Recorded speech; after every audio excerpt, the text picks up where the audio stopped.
Hello, I'm Ed Rabyd, otherwise known as the Rabyd Atheist, a former pastor turned atheist and now a compassionate anti-theist. Welcome to my channel.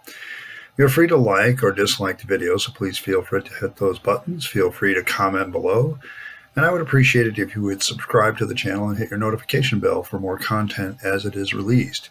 You're also free to share my videos as much as you like. Today, of course, is Friday. This is week 8. I can't believe I've been at this for 8 weeks now.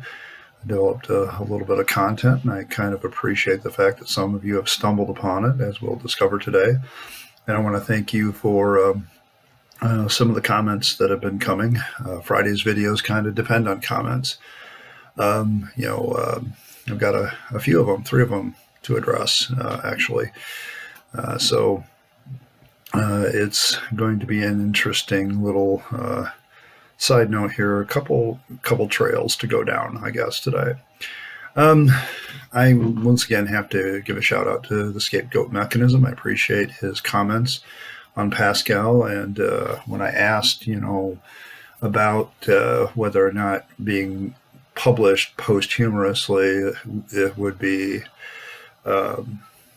safe to say that maybe Pascal hadn't quite finished the wager, and he kind of indicated that you're speculating on a lot of things that we really can't know, but there could be something to be said.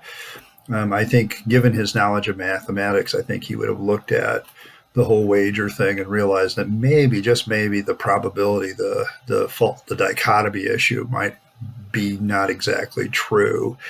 And so, it just, he had this notion that God was way too above to really understand. And so, therefore, betting on God might be a better wager. Okay, fine. I'll concede that, I guess, to a point, except personally, I don't think it's valid. I continue to maintain that I'm going to keep the coin in my pocket and spend it on living as best I can, and no matter what happens or what the afterlife holds, if anything, which I don't think it's anything. I think in the end, living virtuously and trying to get along with your fellow human beings is a reward in and of itself. And so it definitely shapes my thoughts on how I live my life. But he ended this comment with a couple of questions. What are you planning on doing in the near future? And are you interested in responding to any other classical works? Well, as far as the future goes, I've just finished my series on the 10 Commandments. But I can let you know that on Monday I'll be starting a new series, and that will be entitled The Tall Tale of Jesus. I think, in my recollection, I have done the life of Christ in every single church I pastored. I think as a Christian education pastor, in the 2 years I did that, I think I taught Life of Christ twice as part of a Bible Institute that I created and set up myself with the help of the pastor at the time. And so throughout my time in Bible college, which I'll get to from another comment in a minute, and in seminary and other things, I was always very much interested in the Gospels and the life of Christ. And now I'm going at the life of Christ a little bit differently as a skeptic. And having studied it thoroughly, I can tell you the greatest challenge to the life of Christ is that our 4 Gospels are very contradictory at many points. The more fantastic the story, or the more miraculous the story, the more contradictions there seem to be, which, if you study anything about legends and how legends grow and tall tales grow, usually there's a kernel of truth to it, but as it gets embellished more and more, it gets harder and harder to see the commonality in the stories as when they were originally presented. So I'm going to be talking about the life of Jesus on Mondays. I haven't decided if sometimes I'll do that on Wednesdays as well, to fill when I'm not doing other things. But on Wednesdays, I'm going to try to do some different things. I'll try to be a little bit more responsive to the times. I have one thing I want to do this coming Wednesday is I want to respond to this tract that I found. I think that might be an interesting way to begin some of this various stuff. Of course, the Friday videos, I'll constantly be responding to comments. I think that's just a better way to respond to comments most of the time, because, you get 10 comments saying about the same thing, and it's just easier to wrap it up and go at it. Plus, I like to think about my responses to comments. So when it comes to the future of comments, you need to understand that I take my time with it, because I think the problem that what happens with the internet a lot is people get into a bunch of flame contests. And that's why I have my kind of prohibition on name calling in the comments, because I don't think that that's productive. And I think people that want to engage in that sort of thing, they have other issues that they probably need a therapist for. So, go see your therapist, get over your anger issues, and then come back and have a decent discussion.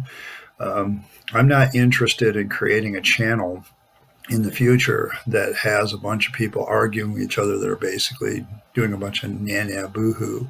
I don't want that.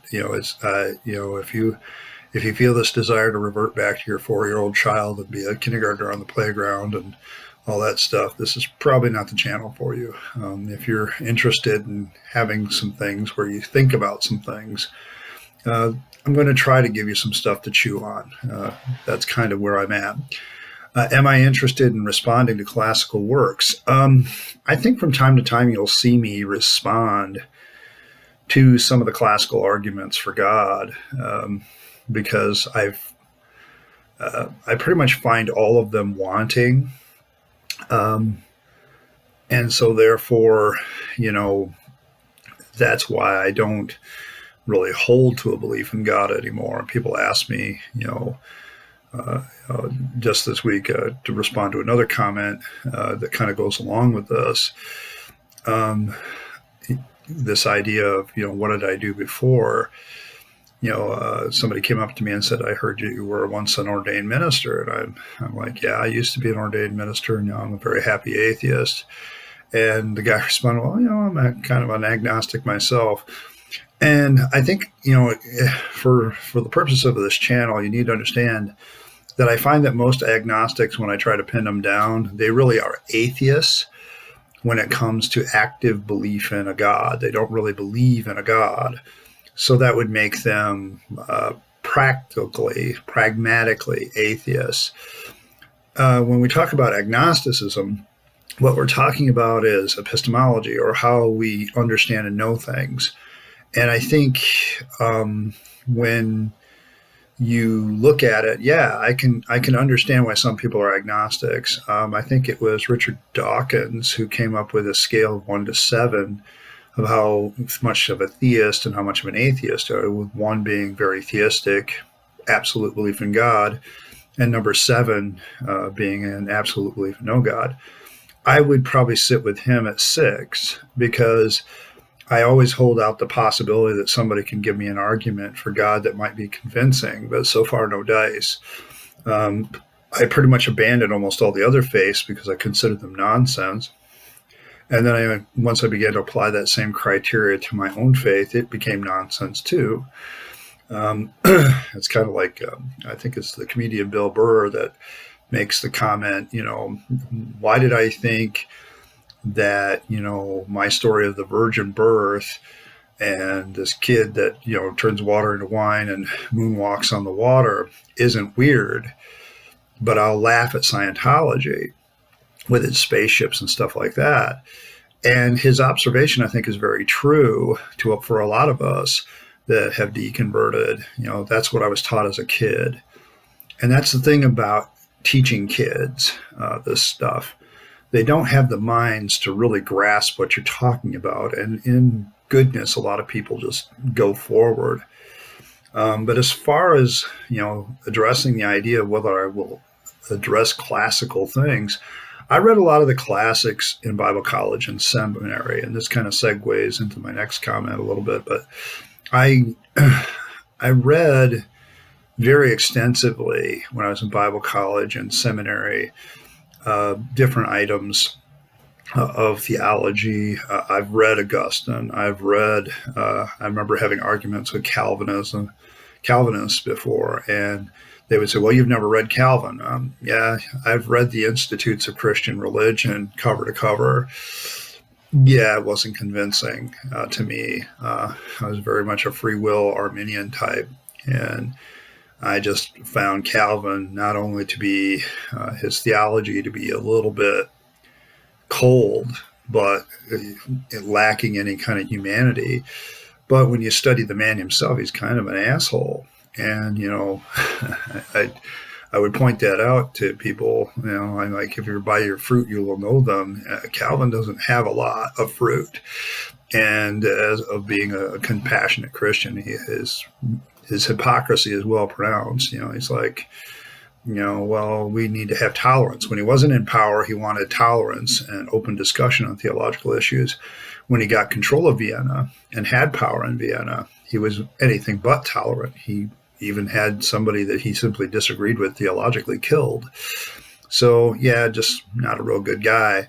I've read a lot of classic theology already, and a lot of the classics, and as a teenager and even as a late child, I would read some of this stuff because I was very interested in it.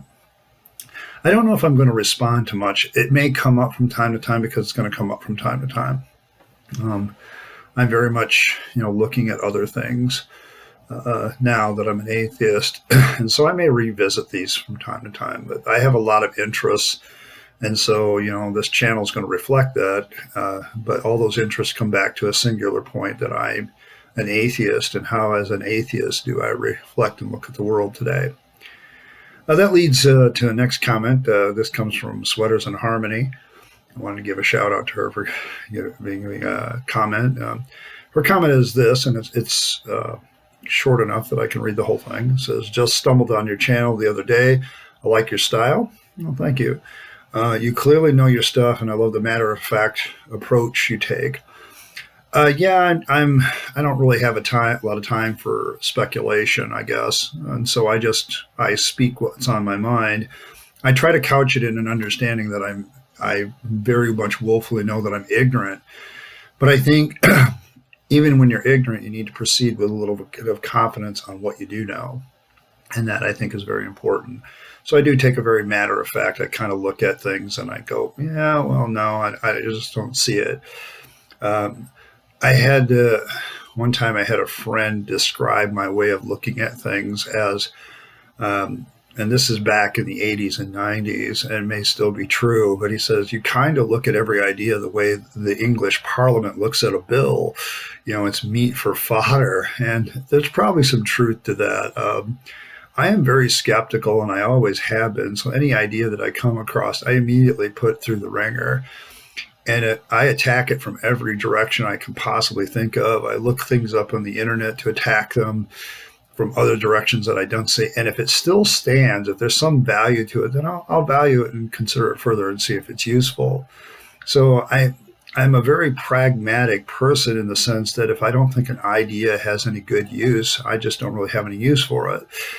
And that means I do come back to ideas and reconsider them, but sometimes I just look at things and I toss it out, and it's just not there. But thank you for that. I consider myself to be a happy agnostic, and I would love to hear your stories from your Bible college days. I went to a conservative Christian school for my graduate studies and would love to compare notes. Cheers. Oh boy, a little bit of educational background, and a few stories, I guess, are in order. I grew up in the Christian church, in a Pentecostal church, but it was a Pentecostal church that very much believed in Christian education. I had Sunday school teachers from the time as far as I can remember, from the time I was 4 years old, all the way until adulthood. And I drove them all nuts, I think, because I was always the kid that was asking questions about things. In fact, it was my teenage youth teacher, the first youth teacher I had, that said, she says, you have an inquisitive mind, always remember that you can always ask the Bible any question. It should be able to answer it if it really is the Word of God. That's what she said. I've always held on to that. And for a long time, it sustained my faith that eventually I would find the answer in the Bible. It didn't work after a while. I went off. I had a couple false starts. I had a false start joining the military. I had a false start um, going to Evangel College, which is now Evangel University, which is in Springfield, Missouri. I went there for a semester, but in that one semester, I took a class called Logic. I took a couple philosophy classes, and I took Logic and Intro to Philosophy there. And I enjoyed both of those classes, but financially it was difficult. And quite frankly, the life of a student being away from home for the first time was a little bit rough on me. Not just in bad senses in the fact that I was homesick, but also I discovered I had some self-control issues that I didn't really think that I had. And as an 18-year-old, that's interesting to discover those. So I spent more time at the place on Evangel College, it's the student union called the Joust, than I ever did really sometimes studying my books. So I was much more interested in socializing at the time, particularly with girls. So there was that. Through a series of events, I found myself 20. I had just proposed to my wife. That's another story for another day. And then we took off to Trinity Bible College, where I spent 4 years in what some people affectionately call the Frozen Chosen. And another nickname I heard for the Trinity Bible College was the Monastery of the Assemblies of God, because you are literally in the middle of North Dakota in a town, probably at the time it was like 1,400 people. And when the college was in session, the town grew to 2,000. So it was, and it was way out in the middle of nowhere.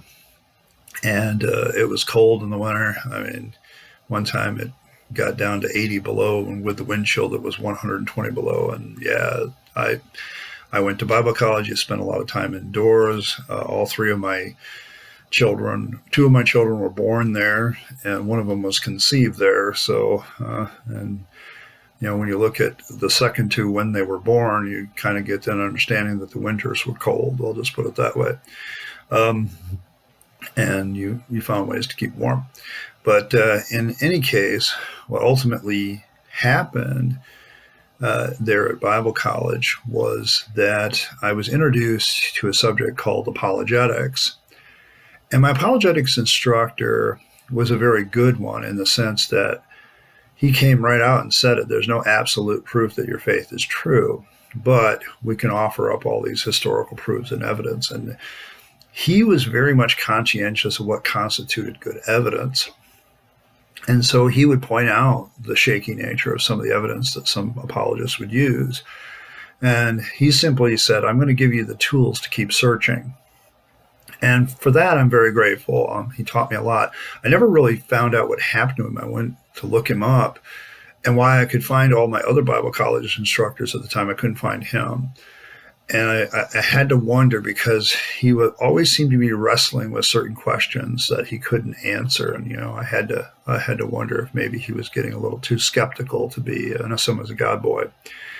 The other thing I can say from an Assemblies of God standpoint in that college is, the strict kind of, I was married, so there was a little bit more freedom, but I couldn't, there's no PDA on campus. I mean, I could hold my wife's hand, and that was about it. Put my arm around her, maybe, if it was a closed, confined place, like going into chapel and in the hallway there, yeah, I could put my arm around my wife. But there was a very strict kind of rules. There was a dress code.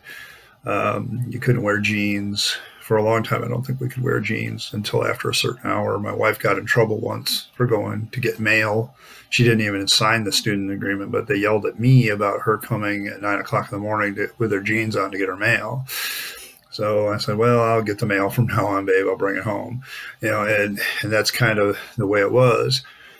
I think if I remember anything fondly about it is I really did learn the Bible. I learned Greek there. My Greek is really rusty. I hardly have ever used it since. And then I also, other than to look things up, I looked up. And I learned a lot about the value of discussion. I had a lot of hallway debates and discussions with people about different theological issues, and it's how I guess the formative doubt at that point is, boy, you can really take God and do whatever you want with him. And I kind of shoved that aside. And, the one thing you learn about after you deconvert is that there's this core area that you never really challenge, because if you challenge it, the whole thing falls apart. The whole thing fell apart for me when I began to challenge some of those core ideas. And some of those core ideas were put in place in Bible college.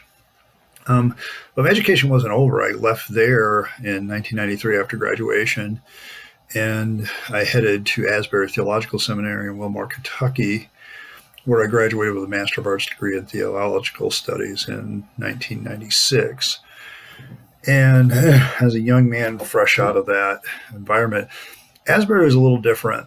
Asbury is one of the few places where a Methodist can still get, I think, a conservative style education. That said, they had a kind of a liberal bent to certain instruction. They were much more open to different ideas. Probably my favorite experience from that is a small discussion I had with Professor Oswalt, an Old Testament scholar, who was famous for his statement, God doesn't have a penis. And I kind of pressed that issue with a couple of questions during class. One of my questions was, well, if he doesn't have a penis, why does he make it so easy for men and so hard for women? I says, I'm looking at this. I wouldn't want to be a woman, not under the Bible. And I had that feeling way back then. This is one of those nagging questions that's not really central to faith, but it just nags the snot out of you. Why God is such a chauvinistic, misogynistic ass.